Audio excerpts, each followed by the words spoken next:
حضرات صحابہ کرام کے ہاتھوں کو ہاتھ میں لے کر بیعت کرتے تھے، کبھی کسی خاتون کا ہاتھ میں لے کر آپ نے بیعت نہیں کی۔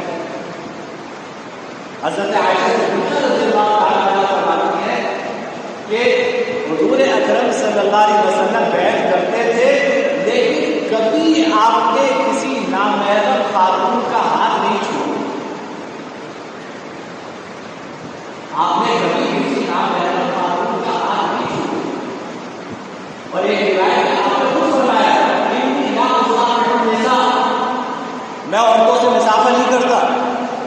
انی لا اصافح النساء، میں عورتوں سے مصافحہ نہیں کرتا۔